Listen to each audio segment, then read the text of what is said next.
What is up, guys? It's the Sound Alchemist, and once again I'm here to talk about Warhammer 40k. Obviously, if you guys like what we do here, please be sure to hit the subscribe button and hit that like button for algorithmic purposes. I think that's the word. Algorithmic? We'll go with it. And if you guys want to support us even more, you guys can head on over to the Patreon page, where a simple $1 a month helps us bring you guys more 40k videos each and every day. But with that being said, let's jump into this video. So this video is all about the Celestial Dragons, a supplemental force to my homebrew of the 11th Legion, the Celestial Sons. So the Celestial Sons have been a project that I've been working on for years, and as of 9th edition, I decided that I need to give them a different force to make them more, to make it make sense more with the lore. So I'm trying to keep this 11th Legion as lore-centric as possible, that fits with the 40k lore for that matter. So it's not like I'm going to do something so outrageous that it doesn't make sense. But for the most part, the 11th Legion, after the Edict of Obliteration, or the event that separated them from the Imperium and basically branded them as traitors, has been a turning point for my lore. From here on out, they've been separated. They've been, not only that, but they've been basically playthings to the gods of chaos. And because of that, a faction has sided with the ruinous powers, and they are now chaotic. Those are the Infernal Sons. We have some 11th Legion Space Marines that sided with the Imperium during the Edict of Obliteration, and those Marines have now been added to the forces of the Ultramarines. And then we have another portion that has been basically trying to stay alive and still continue on with the goals of their Primarch and the Emperor. So even though they've been basically cast away from the Imperium, they're still trying to do good in their own way. With that being said, this is a portion from that main faction, and their goal is to retrieve shards of Cthans. So basically, after the Edict of Obliteration, this main core of the Celestial Sons landed on a tomb world. And upon that tomb world, they went into the tomb and they found basically a bunch of shards of a Cthan.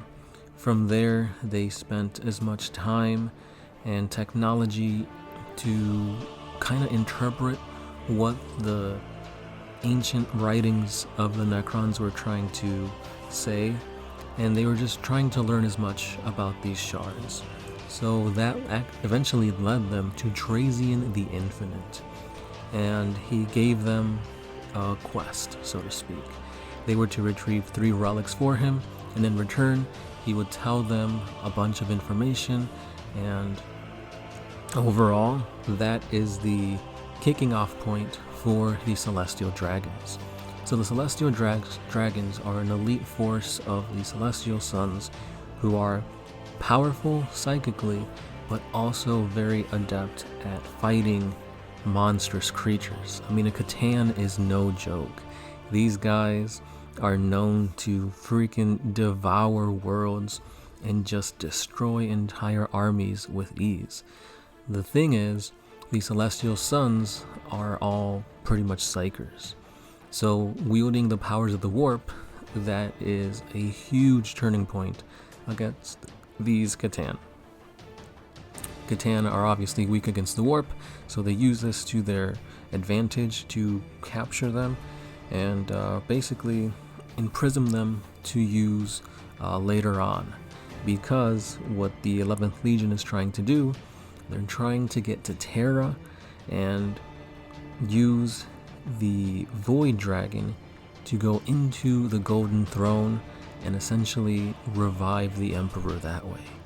But getting to Terra is no small task, so they're going to use their captured Cthan shards to create a distraction, hopefully long enough to get somebody from the 11th Legion onto Terra, into the Emperor's throne room, to put a void dragon into it and use the machine spirit to get the Emperor back and running.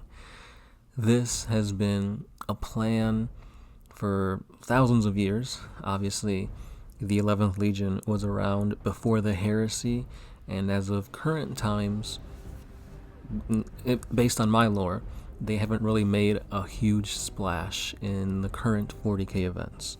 So everything's still progressing the way it has progressed in the lore. It's just that I'm still fleshing out those bits. I do have a timeline for my Celestial Sons, which I'll link at the end, and I also have a quote-unquote unofficial codex that I'm working on. I've got a few chapters done, and I've got a video showcasing all of that, so all those links will be done in the description, as well as all the commission studios for the models you see here. So if you guys like the way these models are painted, or you like any of the artwork showcased, you guys should check out the links and see if maybe you guys can get a commission done for yourselves. But again, if you guys want more lore on these guys, go ahead and check out the annotations at the end of the video for more information. But yeah, so the Celestial Dragons are going to be played not using Grey Knight rules, because Grey Knights are used for the overall 11th Legion. They're going to be using the Vanguard Detachment rules for the Dark Angels. So essentially, I'm playing them as Deathwing. Now, the reason why they're not using their psychic powers offensively is because they're using that to hinder and restrain the forces of the Catan that they have with them, or the Catan that they're trying to capture. So that's why I'm not using Grey Knight all Terminators in this list. It's specifically the Deathwing Vanguard Detachment. And why am I using that? Well, because during the Assault Doctrine for these guys, you have the Implacable ability. So any infantry and dreadnoughts are going to be able to reroll wounds in melee against characters and models with 8+ wounds. So obviously, if you're going up against Catan, these guys have more than 8 wounds.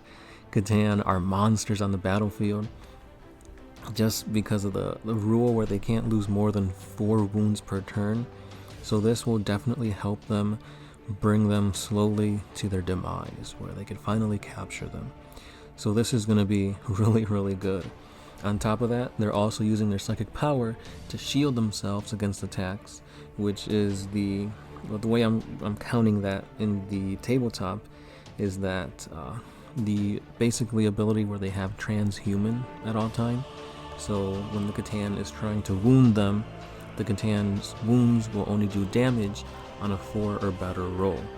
So, in my opinion, currently the Deathwing are the toughest Terminators out there. Obviously, with the FAQs in 9th edition, Terminators got much more durable, going up to 3 wounds, and especially if they're equipped with storm shields, they're very, very hard to remove from the table, even against like monsters such as like Guilliman, Abaddon, Catan.